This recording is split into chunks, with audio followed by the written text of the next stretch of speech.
everyone. My name is Rupshi Burman, and I'm the founder and CEO of an organization called Hope in Life Foundation, and we are located in Irvine, California. And the organization was established 2 years ago, a little over 2 years ago, to end domestic violence. And we work with men, women, and children to end violence in our communities. So I have two of the board members who are also part of the United Religions Initiative Cooperation Circle. This is Janine, and this is Preeti Sinha. And the three of us this morning are going to talk to you about religion, how it started in India, the Vedic religion, take you to the codification of Hinduism through Manu, and then after that we have Islam, and then we end with Buddhism. And especially we have two aspects of Buddhism, one by Gautam Buddha, who started Buddhism, and also bring it down to Nichiren Buddhism, which is something that I practice. And born into a Hindu family, I practice Nichiren Buddhism, and it's very empowering. If any of you do that, you already know that. So we have some bread and some bananas in the front, so please feel free to eat at any time. You will not be interrupting the presentation, we guarantee you that. And we have some literature about who we are. It's right here in front too. We have copies of the presentation, just in case you want to, have a copy with you. You could also do that. So everything is right here in front. So the topic for this morning is peace within families, the human approach. With what's going on in the world today, especially with all the tension in the Middle East and everywhere actually, we can safely say that the reason for all that is going on is lack of peace within ourselves. When we look within ourselves and we are not peaceful, we will not radiate that energy out, and we will also not be bringing in, we will not be interacting peacefully with others in our lives. Be it our siblings, be it our parents, be it our friends, we will not be really interacting with anyone peacefully. Okay, so the topics, basically, we've covered the introduction. We have Hinduism and Islam, Buddhism, as I said. And we bring it back to a very important aspect, technology and family.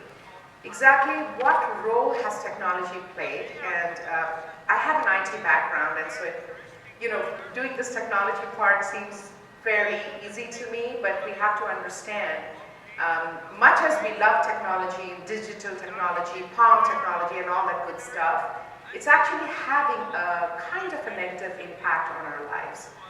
And we will touch upon that topic as well, and then we'll open it up for discussion. And we are open to all questions. We may not have answers to all the questions, but we would love to answer any questions that you have. So we start during the Vedic times, and this is something that is between 3,000 to 5,000 years before the birth of Christ. The only thing that we can really relate to now in terms of the Vedic religion is yoga.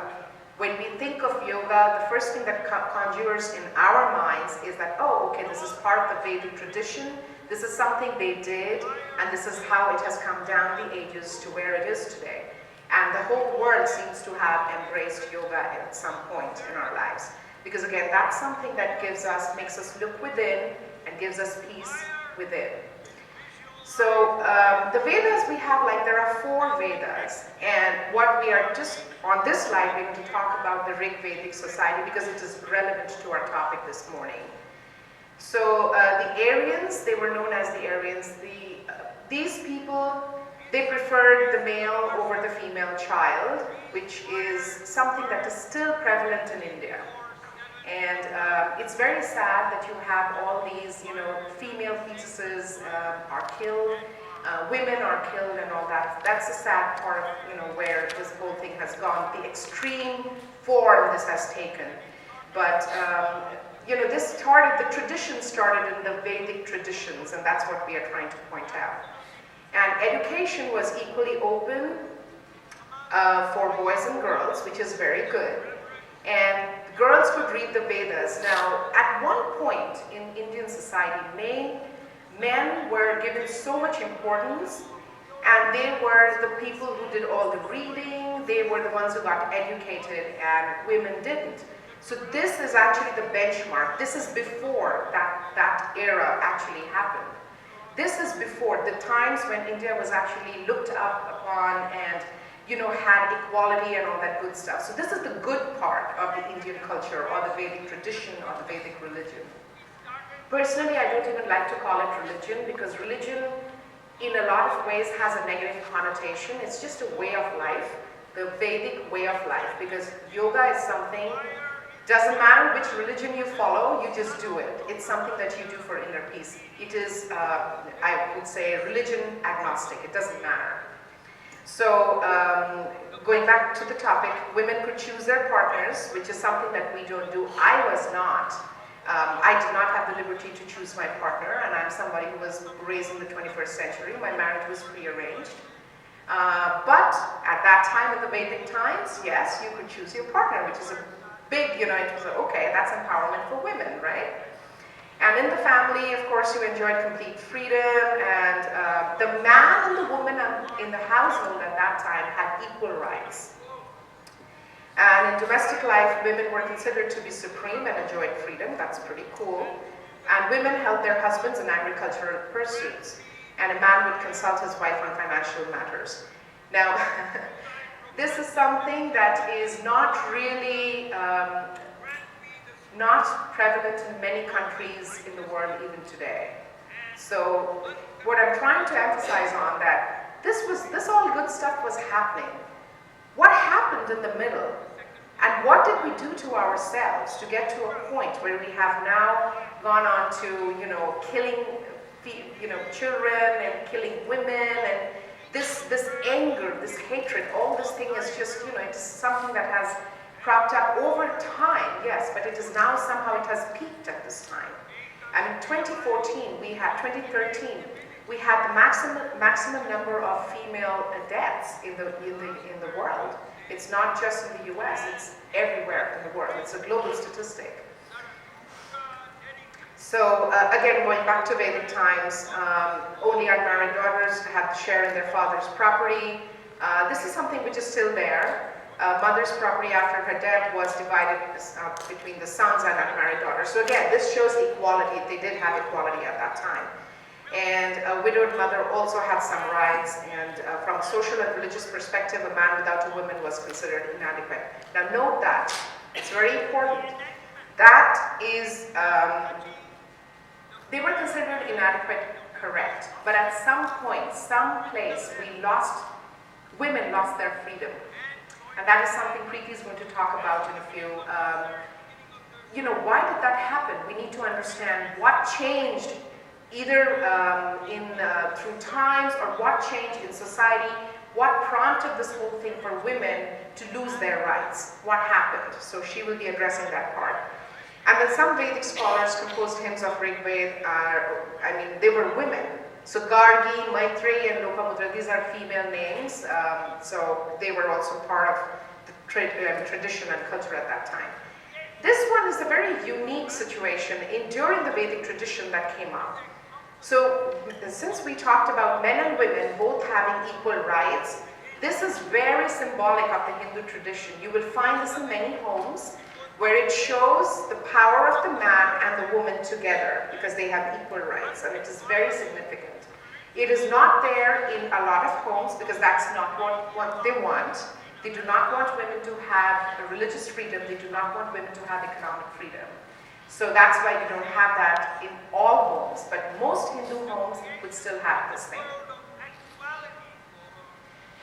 Motherhood was considered the greatest glory of Hindu women, and I think it still is in a lot of places. But now in India it's changed a bit. Now we do not have celebration when there is a girl child when she's born. It's morely focused on the birth of the male child. It's the male child's birthday that they celebrate every year. They will not celebrate a girl's birthday. And she's viewed more as a liability than something that brings happiness and joy.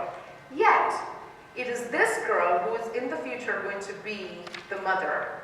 And she is going to give birth to both, again, female and male children. But she has no respect as long as she is in her dad's house. That's very sad. In Hindu tradition, they recognize mother and motherhood as, it's at par with heaven. Now, I will hand over to Preeti because she will now tell us, how society started to change and how women lost their, men and women started to lose their inner peace and how the society started to change. So over to you, Preeti. Good morning, everyone.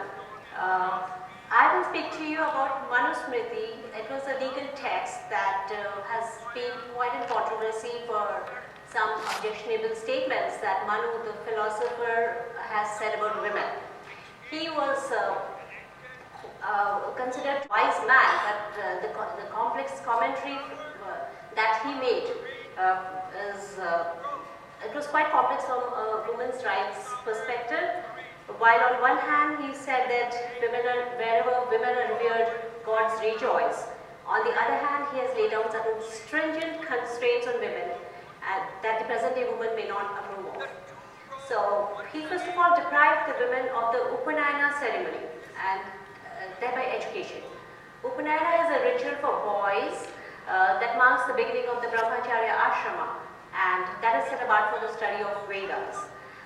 He did relegate the woman to a subservient position, and he suggested that self-negation is the highest ideal for a woman.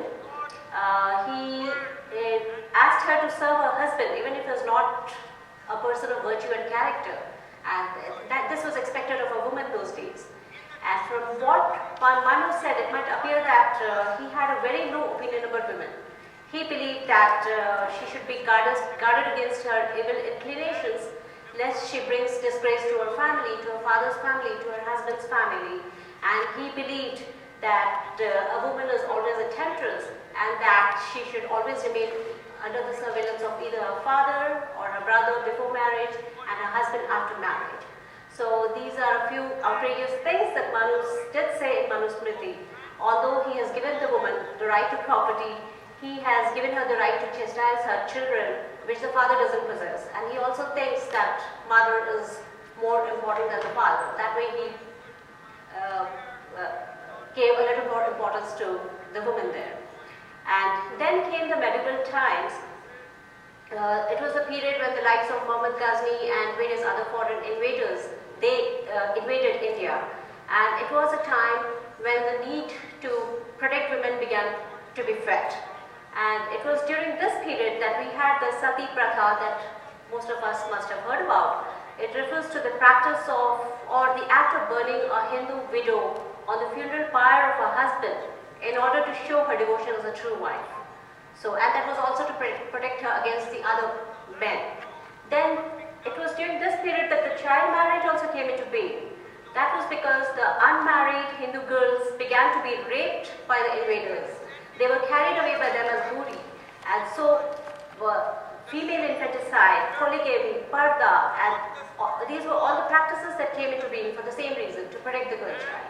And then this mentality came to stay, where disrespect for women intensified with growing times, and we still see disrespect for women amidst the Indian society in most pockets of the country. Thank you. Over to Janine.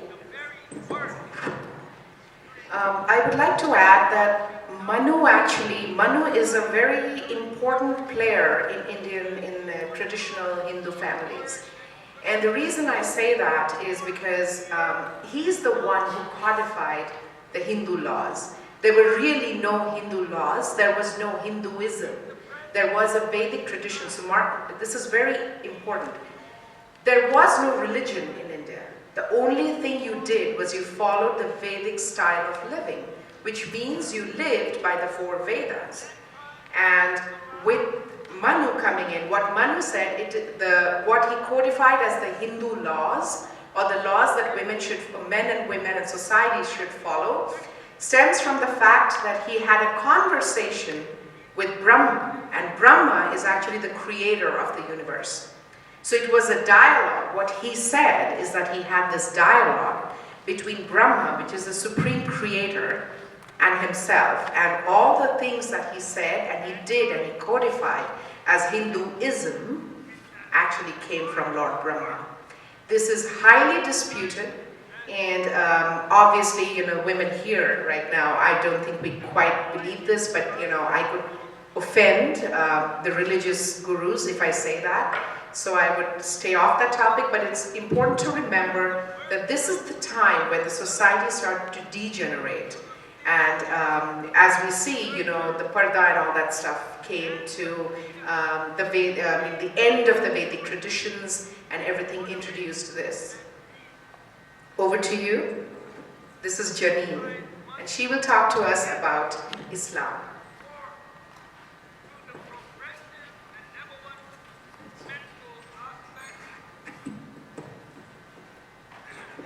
Okay, good morning. I just want to first say that it's really an honor to be here. I feel really grateful and blessed to be part of an amazing group of people. Yesterday when I arrived, I was in complete awe. It was like so surreal, serene. I felt so connected, even though I didn't know anyone, but I just felt we're all here for a common cause, and something I'm really passionate about is peace. And I'm happy to be able to present this information about the value of family in Islam. So this presentation discusses briefly human rights through scripture, thereby clarifying the